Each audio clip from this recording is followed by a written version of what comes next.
Hello, friends. Jay, the exhausted cartographer here, with another daily map. Oh, God.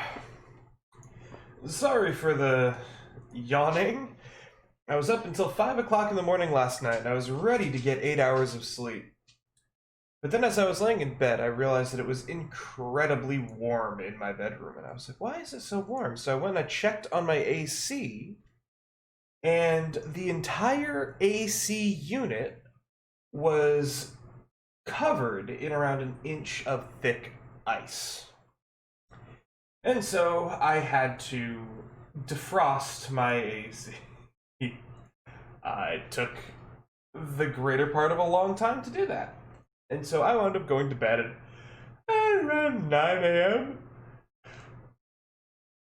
But my body rarely allows me to sleep beyond.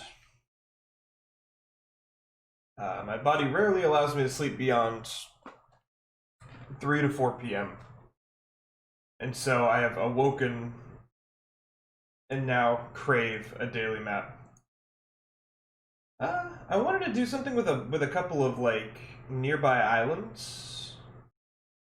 I wanted to do something. I'm looking for a continent that I could easily make islands out of. I mean, that's close. You cut that out, that out, that out, that out. Have like a couple of big canalways in there. I don't like that, we can just erase it, but let's keep going and see exactly where it is we wind up here. Let's increase the detail just a little bit. Now there's an interesting shape. You know, let's try this. Let's try this. I'm gonna get rid of. Yeah, you know, we'll do it the we'll do it the better way. God, you know, for my D&D stuff, I was making the actual map of the region yesterday, and I'm like 2 hours into that map, and I've gotten precious little done. And it was such like an intimidating moment for me, being like, wow, It's gonna take me a while. Although, I guess that's just because I'm used to doing these little baby daily maps. Okay, islands, where are they? I think this section over here is probably the islands. Or, you know, I mean, that could be a whole island right there. That could be a whole island. This is a whole island up there. You know, actually, I like that. It kind of keeps a uniformity of this. But, I mean, maybe, like... Maybe that could be an island up there. Just like that. Let's get skinny down here. Let's remove some of this material. Not too much material, but enough to where we have some room at the bottom of the map and the top of the map. And the next thing we are going to do is go to our land tool. We're going to go to the landmass outline color. We're going to turn it to black. We're going to crank the coastal FX. And just like that, we can see all the little garbage speckles that are all over our map. And so we're going to grab the eraser tool. We are going to zoom in. There we are. And we are going to erase all of the garbage around these islands.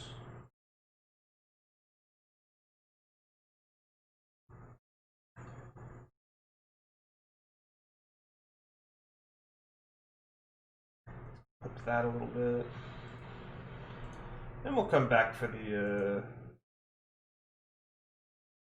little lakes that are being created. I just want to get everything I can with the brush tool in, then go back and get it through. Get it through the other thing. So, with that being said, how is everyone doing today? How am I doing today? That's a good question to ask yourself every once in a while. Say, how am I doing today? A bit stressed, a bit tired. Probably the best way I can put it. I I think that the problem with my AC unit is that I hadn't replaced the filter in over a year, which I know big taboo, but when's the last time you replaced your AC filter, huh? I mean, the other thing is that I live in a condo, like an apartment condo, and in every other apartment that I've lived in, the condo complex or the apartment complex has provided the AC maintenance. They will have given me a new filter. So when it's time to switch, I have one, but this time they didn't. I mean, it's not that big deal. I just ordered one overnight on Amazon, and that was that. But at the same time, it is a little frustrating that I had to spend like $40. So I may get in contact with them and say, "Hey guys, you owe me $40." But I can't really be bothered too much by that. Okay, that is that's the coastline done. I guess maybe besides a couple of these more obnoxious protrusions, a little too round, a little too perfect. God, allergies have also been kicking my butt. We've got pollen allergy, and now my nose is all gummed up, but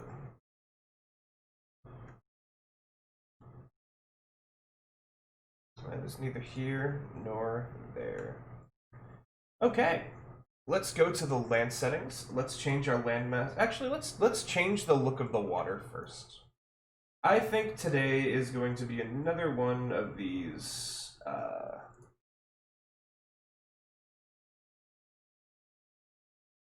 oversaturated, devalued, high stained days. I do like the look of that a lot more than I have any right to. Oh, that's the wrong tool. Let's grab this tool. Let's knock that out. Let's go back to the other tool. Other tool. Oh, no, that's the wrong tool again. They're both the same. They're both the same size, so I was confused. I didn't think it switched. Okay, there we go. I think that's good. And now we're just going to do the water outline. Landmass outline should not be jet black. That is a bit on the not great side. Landmass outline should be the darkest blue on the blue. Coastline style should be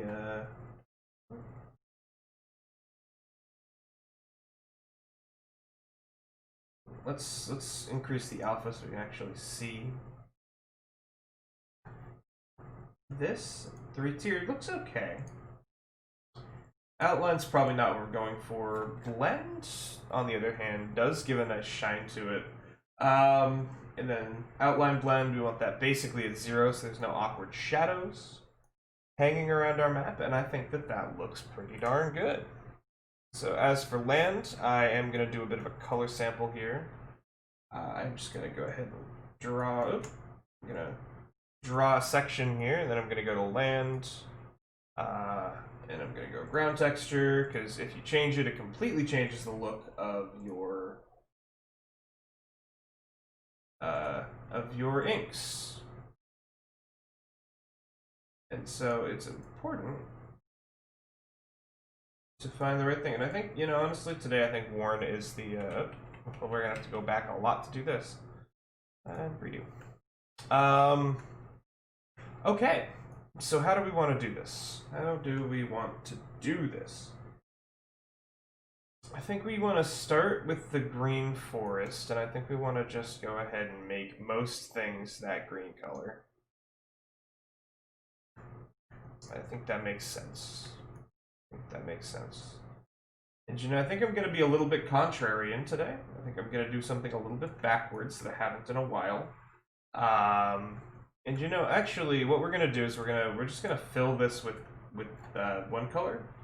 And then we're going to go back with a much lighter brush and we're going to add other color to it. I think that today, instead of the north being the cold section of my map, I'm going to blend it in with the south of my map to be the colds.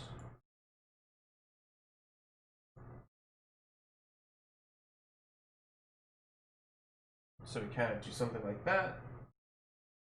We go down and we grab our ice, snow. I like this ice a lot. And so we paint. How do we even do this without it looking like crap? is the question of the hour. I think slowly is probably the answer. Blend it very well.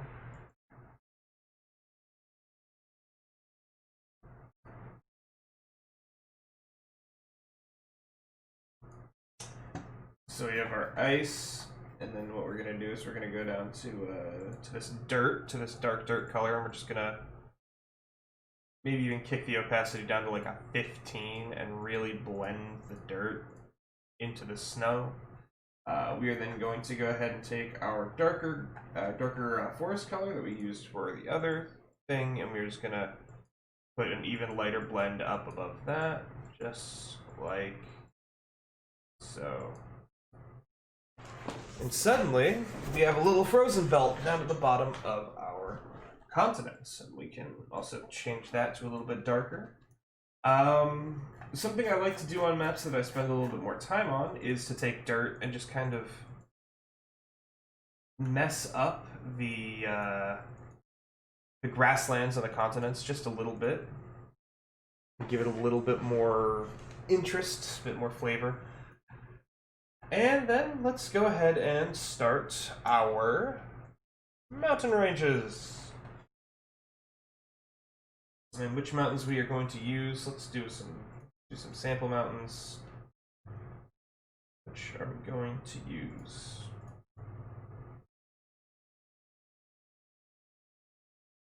Which are we using today? Add some more to this. You know what we could do, and I'm not sure if it would work, is use these trees and these mountains. You know, I don't know if this will look good, but I'll try it. I want to try this. So let's go with a scale of 50%. I think 50% is about as good as we're gonna get this. And let's go to where do we want to start on this? Where do we want to start on this? It would make sense if these two are coming together that there would be some sort of ridge happening either here or here. I like the idea of putting it on this side, so I'm going to put it on the other side. So we're just going to go ahead and we are going to line this area with mountain. Our 50% scaled brush. Maybe get a little bit thinner here. That's a misplaced mountain. Maybe get a little skinny here, and then get a bit wider out towards the bottom here. Yeah.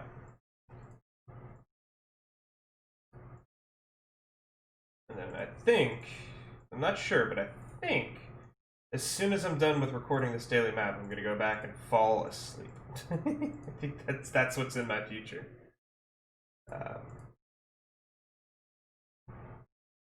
And maybe make like a little basin down here, just like that. An interesting place to live. And then maybe we have some more mountains that come up like this.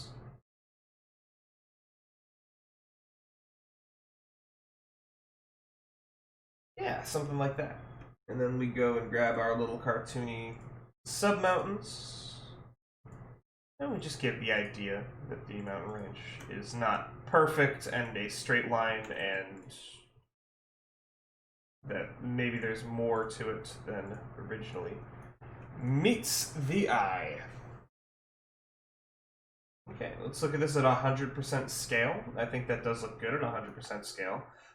You know what might be interesting though is if we take something like this mountain and we move it, and then this and we move it, and then this and we move it up a little bit, and suddenly it looks a lot like we know where a city is. So let's change, it starts this to black, and then I always forget which colors do what. Then this alpha up, and then we make it black, and then the one on this side is the one that's that needs to be white. There we go. But maybe we don't do that today. Maybe we use the. No, I don't want. Please, I beg of you, I don't want to place a bridge. I want to change the color of my stupid thing. Sometimes Wonderdraft is such a great program, and then other times it's such a unique experience. Alright, now this is going to look really ugly in the viewport, but when we actually place it... Oh god. But when we actually place it, it'll blend a lot better. And so we're going to use 65 for the cities, because I use 65 for all my cities, and we'll go back and we will put all these back on top. Maybe their capitals up here. Yeah. We'll put all these symbols above the mountains at the next step of this, or at the end step of this. We're gonna put a city there. We're gonna put a city here. It's gonna be nice and just like that. And we're gonna grab these trees. We're gonna go to 50% to stay scaled with our mountains. And that actually might be too tall. That is too tall. So let's go ahead and shrink it down to 30. That's way better. That is way better. And we're just gonna go ahead and paint those trees on.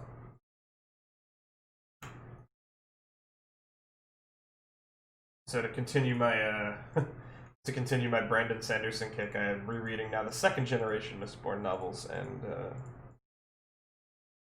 it's so interesting to read Brandon Sanderson for a second time, because he does such a good job at peppering little detail into his world that you never expect, that you never see unless you were looking for it. And then it's also just fun how many references he puts to his first Mistborn book in the second. And I know there is good reason for that. I'm going to refrain from spoiling anything, because if you haven't watched Brandon Sanderson's Mistborn, although he's working on a screenplay, if you haven't read Brandon Sanderson's Mistborn trilogy, as well as all the other books he wrote in that world, you absolutely owe it to yourself to do so. But I mean, it's very fun how tongue-in-cheek he is with characters and with the information that the audience knows. I think that one of the reasons that Brandon Sanderson's books are so fun is because he allows you to have way more information about the world and about the situation that the characters are in than the characters themselves. And so some of these, he rewards you for figuring something out. Some of these he will go out of his way to say, if you caught on to this, now you're going to be rewarded for it. And other times, it's just a big tongue-in-cheek reference. Like, for those of you who don't know, the second generation Mistborn books happen a significant period after the first. And so, like, place names and surnames of people are similar, familiar, or based on characters in the other book. And to somebody who's just reading, it's funny how... And I guess this isn't a spoiler, but when you name a city after a character, it's very hard to do that and make it sound natural. And I don't know if Sanderson wrote the Mistborn characters with the intention of turning their names into places, but their names really work as places, you know?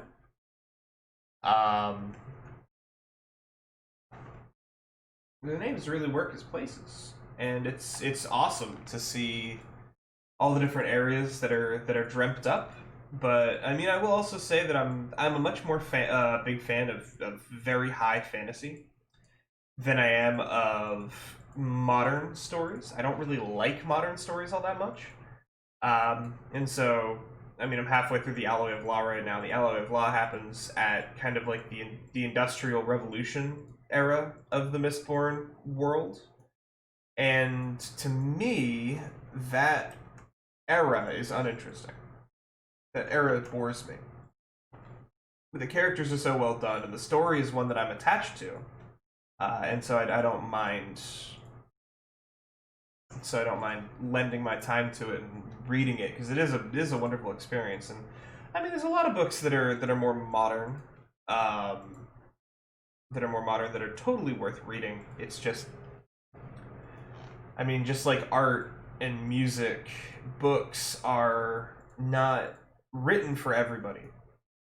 I mean, there could be some of the best books in the world for somebody who's really into like the perspective of an animal, written from the perspective of an animal or something.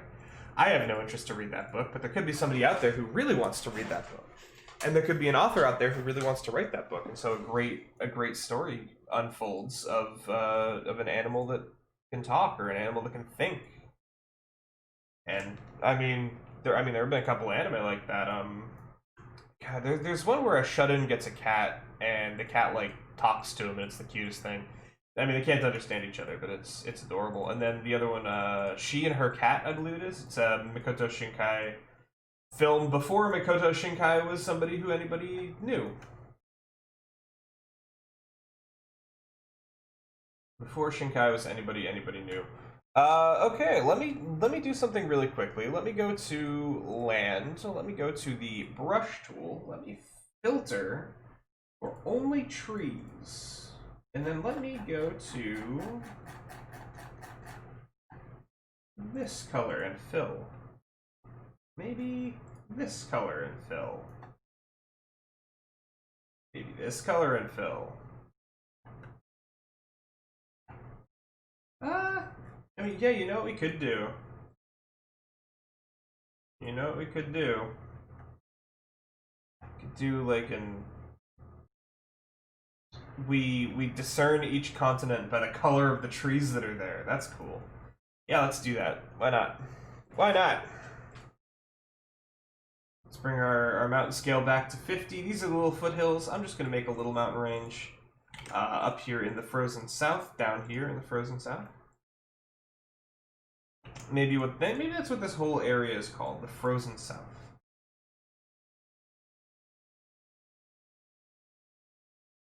And you know what we're gonna do? We're gonna make like a circle here.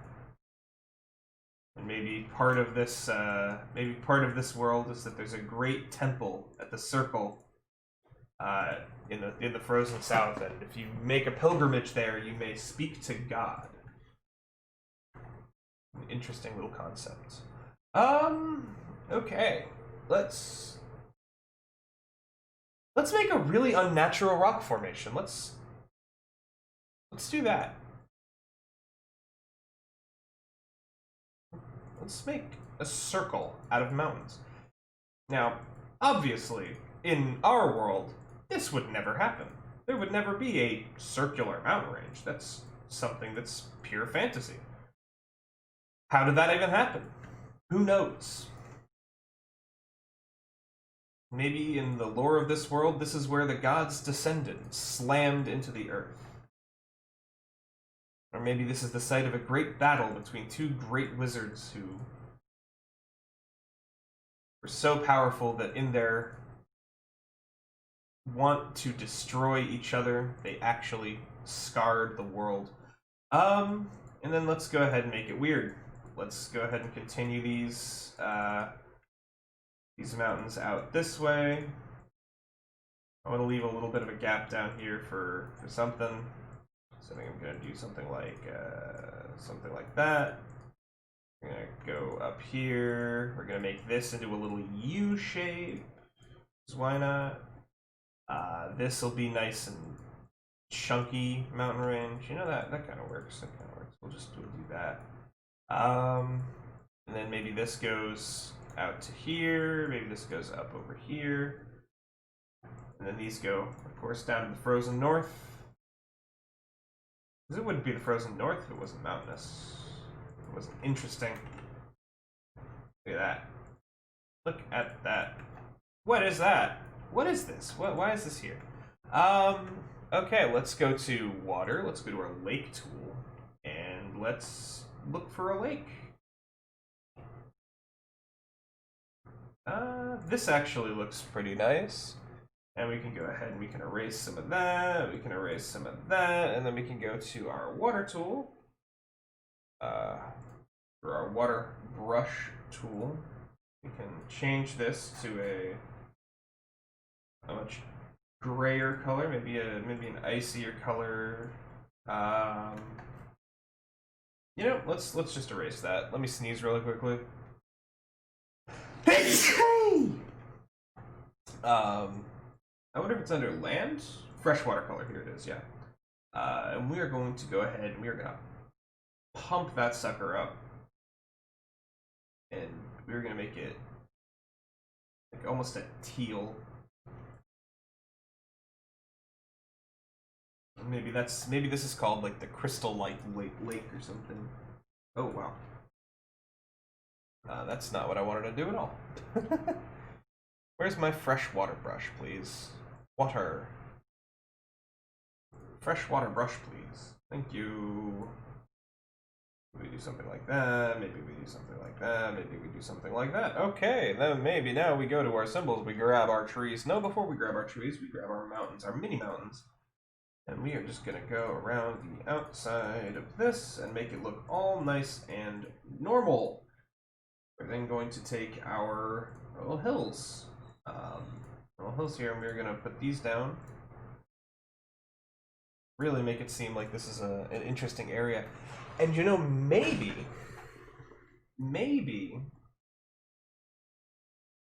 Oh, that's interesting. Hold up. I have plot that I need to deal with. Filters, symbols, you. Bye-bye. Goodbye. See you later. Catch you later, alligator. We are gonna go over here. We are going to get the capital symbol. Where are you, capital symbol? There you are. We're gonna shrink this down to like a 25. We're gonna put 1 here. We're gonna put 1 here. We're gonna put 1 here. And we're gonna put 1 up here. This basin is the only place that humanity has survived. The entire rest of the world is unknown to them. Well, it used to be something that they knew very well, but they became trapped in these mountains. And though they desperately try to make better lives for themselves, it is hard. They cannot. They struggle to find a way out. Struggle to find a way out. You know, you could write a whole book about this place. Who lives here? Who are these 4 factions? Do they get along? Were these mountains an act of God or an act of man? Did the villain win in this timeline? Did great heroes rise to stop the evil wizard, and the evil wizard said, "No, I will trap you inside of this basin"? And maybe these 4 heroes then argued with each other, blamed each other for the defeat, and so they each went and they each founded their own city, promising to raise their own people and eventually reclaim the world. Little did they know that without each other, they would never succeed. And so, for 10,000 years, humanity has lived in the basin, not knowing what lays beyond its tall, icy peaks. That is, of course, until today. Because the story starts when something interesting happens. And what's more interesting than leaving the prison that has jailed you for tens of thousands of years? I'm gonna go ahead and grab some pine tree. I just think that this little frozen area needs some pine tree. It's just my opinion. But I think that could be a really cool story idea. So maybe the ancestors of these 4 heroes like group up back together again, and they put aside their differences, although they still have the character traits of the original 4 heroes, because they have to have some sort of plot as to why these players or why these characters would not work well together right off the bat. But over time, they strike out into the world. They meet some interesting other races that maybe they didn't know existed. Maybe they discover something new. Maybe they discover that the evil wizard is still alive. Maybe they discover that the evil wizard had only entrapped them because he needed somebody powerful enough to save the world. And he knew the only way to do that was to put the heroes through hardship. He never expected the heroes to fail. But once they did, he knew that they wouldn't be enough to save the world, and so he had to raise another generation of heroes. That's why he didn't kill all the people. That's why he locked them away. And so now our great heroes must rise from the sins of their fathers, right the wrongs of the past, and become heroes in their own rights. Legends written in tomes. The Reclaimers. That's a good title for a book. There you go. If you would like to write that book, please do so. Let me read it when you're done. I give you express permission to use this map if you write that book. We'll put it that way. You know, thinking about it, that I might actually give a crack at outlining that. Give me a minute here to open up the Word document really quickly. Drive.google.com. You're about to hear a bunch of typing, and I greatly apologize for that. Let's see. Okay, so here we go. 4 heroes face an evil wizard. They lose. The wizard traps all of humanity inside a large basin surrounded by mountains. 10,000 years pass, and while the heroes have died, their ancestors still survive, constantly longing to leave the crater. This story follows the 4 descendants of the heroes as they come together, leave the basin, and discover the evil plot of the wizard. Editor's note: the wizard is actually not evil. He needed champions to save this world from doom. It has when the previous heroes began to bicker, he knew it could not be them. So he locked humanity away, using all of his strength to hold back the darkness. However,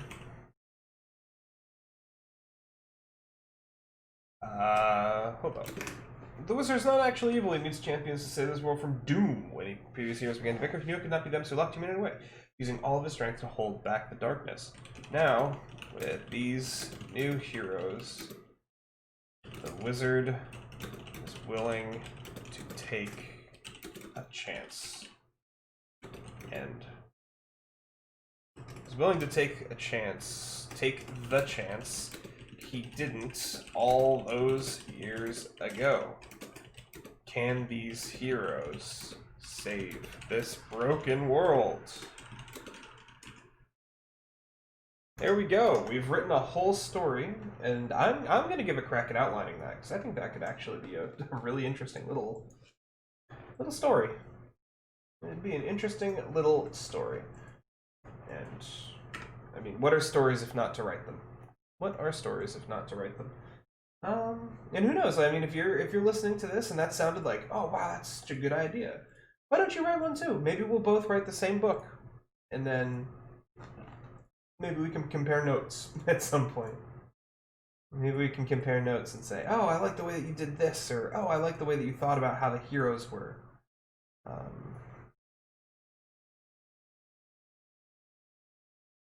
And then, of course, the wizard is down in the frozen south. And then there's the red forest. What an idea, huh? What a cool idea. I don't often pat myself on the back, but that deserves it. That was a great moment of inspiration. I mean, that's why Daily Map is so valuable to me. Because it gives me time to sit back and just think. And there is nothing more valuable than thinking. As the state of the world should easily tell you, we need more time to think. We need more time to make the right decisions. And when I'm making maps, I am at my creative best. And now we have a whole idea. We have a whole idea, we have a whole map. And I wonder what this area would be like. Maybe tomorrow we make this area, this big basin here, with the mountains surrounding the sides and the four kingdoms and their couple of little cities and how they function.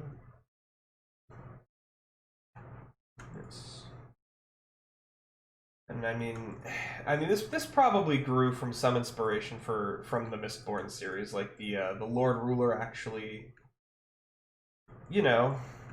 not destroying the world, but creating it in a very destructive fashion. Stuff like that. So I smell a little bit of Mistborn here, but this very much would be a high fantasy, high concept, high magic world, in my opinion, where the wizard would cast fireball or light, or the paladin would holy smite his foes or her foes, for all we know. I don't know. I haven't written the heroes yet. We don't know who the heroes are. Maybe what I'll do. Oh, that'd be fun. Maybe I will go and I'll pull up a random roll chart of like RPG classes, and I'll roll randomly, and the 4 heroes will be those 4 classes, and I have to make those 4 classes fit the book, or the short story, or whatever we want to call it. Yeah, I think that'd be super fun. I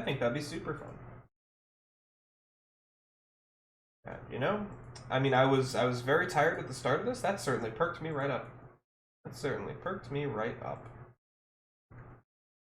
Wooden mountains. The question would be, wait, how do they get out? Maybe it's something with the lake. Maybe if you swim under the lake far enough. But, well, it would also be that, like, what would the catalyst of the story be? Catalyst list of the story would be that the world starts to die because the wizard power is fading. For 10,000 years, this wizard has kept himself alive. He's kept himself to maintain the area that he built for humanity to create the champions that he needs. Maybe there's a race of monsters. There are monsters of his own creation, designed to test those who he would call champion. So the wizard calls forth evil beings to besiege the world that he has created. And the reason he does this is because the heroes must be strong. They are going to fight foes far more powerful and dangerous than the ones he sends after them. And so he must make sure that they are ready. He must make sure that they understand the threat of the world around them. And yes, he mourns and he grieves and he damns his own soul as he kills innocents in raids by these monsters. And he celebrates the victory of the great heroes who clear out his dungeons, who thwart his plans, and who rise to meet the occasion. But the wizard's power is finite. He was all-powerful, but playing God and creating an entire world has taken its toll on him. And that toll has been great. That toll has been deep. And so soon he is going to die, this wizard.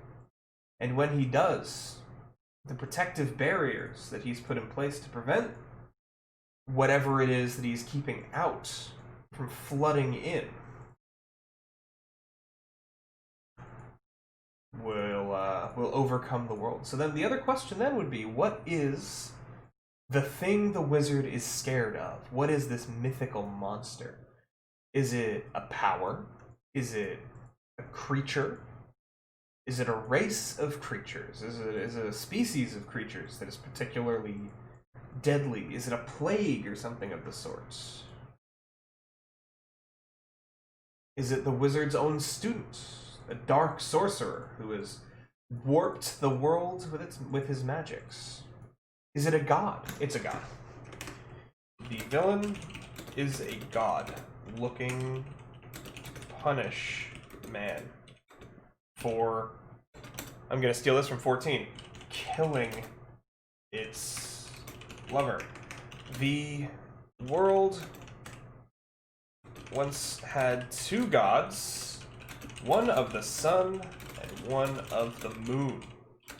They were in love. However, humanity, ever thirsting for power, destroyed the goddess of the sun, leaving a land forever night,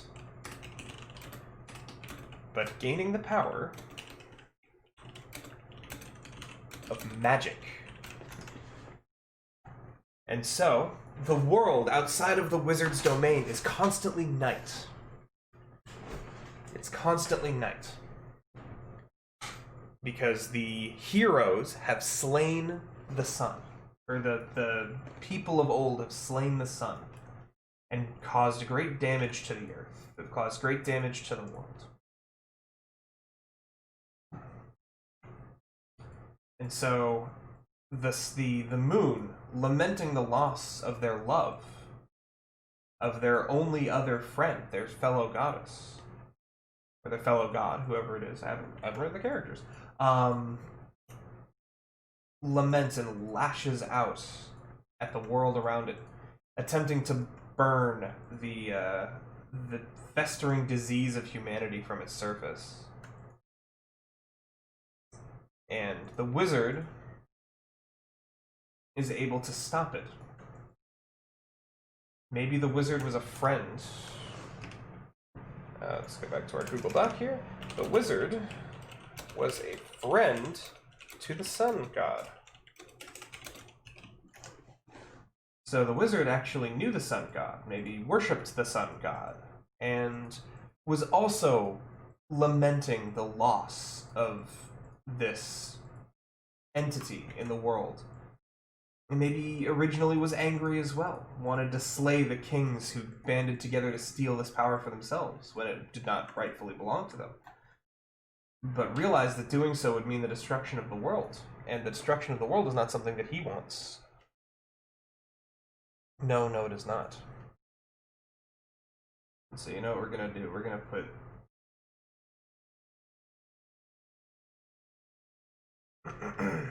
put it down here, just like that. And maybe we'll do 32 directions here. Really make it pop out. Fade in, fade out. We're gonna grab inner radius. We're gonna put this at like 25. Yeah, there we go. And that will be that. What an interesting daily map.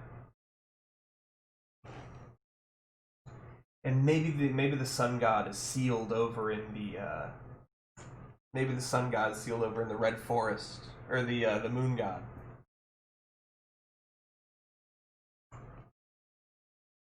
And maybe this area is a hellscape. Maybe it's burning and strange, and the heroes can go there to resurrect the sun goddess and bring back that which was lost. But I really like that. thank you so much for putting up with, how long has this been going on for? 45 minutes of my rambling. If you would like to use this map in an RPG campaign or try to match my creativity by writing a book in this world of your own, I will leave this map, like all others, in the description below. Sorry, my brain is shutting down due to lack of sleep. Yep, as always, you can use it in personal work, but please don't try to use it in professional work, as that would kind of suck for me. That being said, yeah, download links down below. Thank you so much for watching, and I will see you guys tomorrow for map number 25. Really quickly, though, let's just make sure we export this as day 25. 24? 24? I don't know what day it is for Daily Map anymore. Daily Map, Wonderdraft files, day 24. I think it is 24. I think it is 24. So if it is, we'll change it. But I don't know why I'm telling you this. You need to go do your stuff. I need to go do my stuff. Thank you so much for watching. Goodbye.